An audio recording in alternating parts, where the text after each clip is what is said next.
The US is on the brink of a second banking crisis this year as yet another bank collapsed last Friday, making it the fifth banking failure to take place so far in 2023. So on Friday the 3rd of November, regulators shut down Citizens Bank, an Iowa regional bank, appointing the FDIC as receiver. And as of September the 30th, Citizens Bank did have approximately $66 million in total assets and $59 million in total deposits. Now, in terms of total assets, Citizens Bank is a smaller bank compared to some of the other banks that have collapsed in 2023, like Silicon Valley Bank and First Republic Bank. However, this is still a really significant development in the banking sector, since we have not seen a banking collapse happen in the US since July this year. And the collapse of Citizens Bank signals that there is more trouble brewing in the banking sector, which could lead to a banking crisis 2.0 across many smaller regional banks. Now, the main reason cited by the Iowa Division of Banking in their press release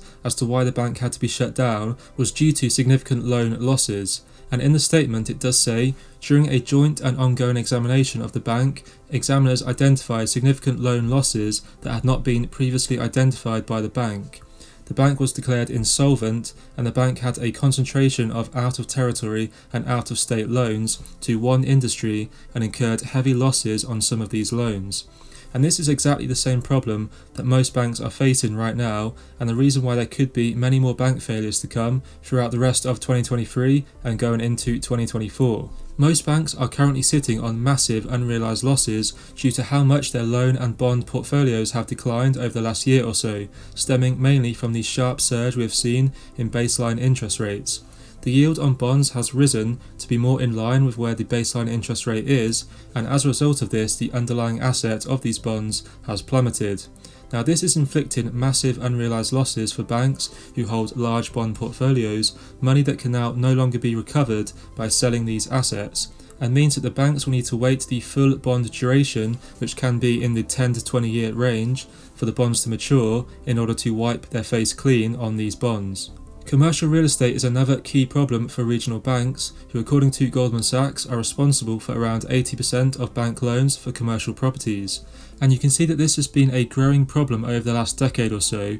in which these smaller regional banks are taking a greater exposure in commercial real estate compared to the big banks. Now, commercial real estate has been hit hard since the pandemic, and values of commercial properties, particularly in the office sector, are down significantly from where they were just a few years ago. The concern here is that almost $3 trillion of commercial real estate loans sits on US bank balance sheets, a disproportionate amount of which is with smaller, less well capitalised banks. And a number of institutions that banks have lent money to for commercial real estate purposes are now starting to default on these loans. The problem also just got even worse with the WeWork bankruptcy that was recently announced, who are about to break 40 New York City office leases, as well as an additional 30 other properties in the city later on. This is likely to cause even more contagion across these smaller regional banks who hold most of the loans, increasing the number of defaults that we see, which could push even more banks over the edge towards failure. And with the amount of corporate debt that is set to mature rising dramatically next year in 2024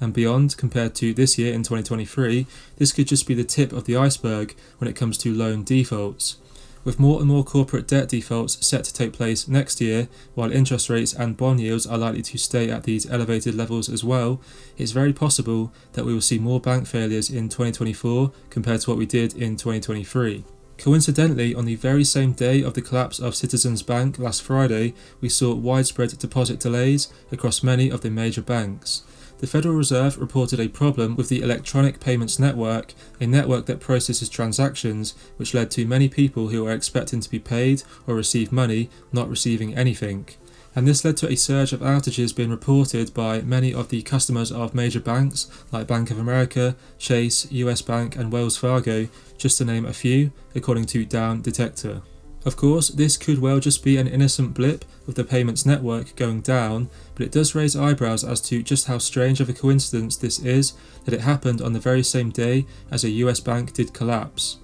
Now, whether the collapse of Citizens Bank had a direct knock-on effect on the wider banking sector, which led to these outages where deposits had to essentially be halted, is certainly something to think about, no matter how likely or unlikely it may be. Seeing just how much domestic banks have been tightening their lending standards recently is also another concerning sign for not just the banking sector, but for the economy as a whole. Now, as discussed earlier, banks currently have a lot of low-yield loans on their books that were written well before 2022, when interest rates were close to zero. Now that interest rates are much higher, banks are having to pay out a higher interest rate on deposits compared to the yield that they are making on these old loans in many cases. And for that reason, it is very important that banks write out as many new loans as possible at the current high interest rates that they can charge in order to balance out their loan book portfolio to be more heavily weighted towards these newer high interest loans. And looking at this data, which looks at the net percentage of domestic banks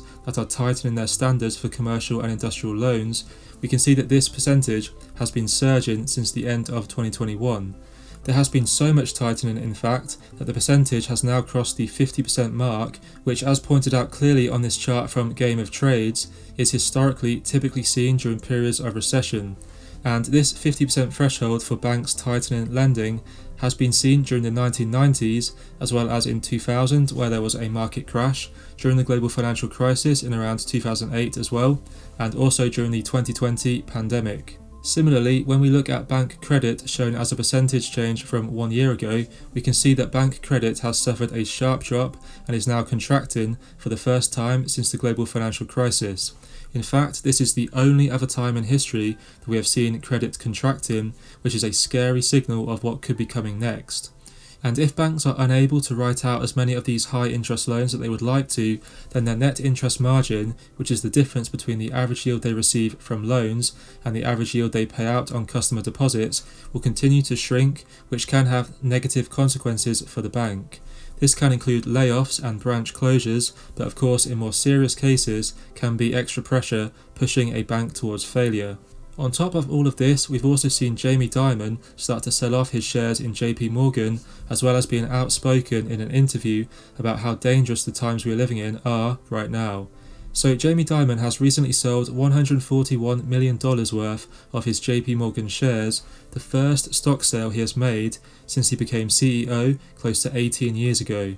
Now this equates to 1 million shares being sold out of the 8.6 million shares that he owns in total, making it a relatively small portion of his total holdings that he is selling off. However, the fact that he is making such moves now when he has not sold anything for 18 years and has only added to his stock holdings since he has been CEO certainly could be a signal on where he predicts the banking sector and general economy to go in the future. And there would be no surprises if he is doing this because he sees trouble ahead, considering how pessimistic he has been about the economy in recent interviews. He did recently say that this is the most dangerous time he has seen for the world, which was a major wake-up call for investors underpricing geopolitical risks. He even did say that this is maybe a little bit more like pre-World War II, which is a truly alarming statement. And of course, this could just be the initial sale of shares that Jamie Dimon is making, and he may be planning to sell even more of his shares in the future as well. The housing market specifically is an area that looks poised for a major correction, with some key metrics and indicators now mirroring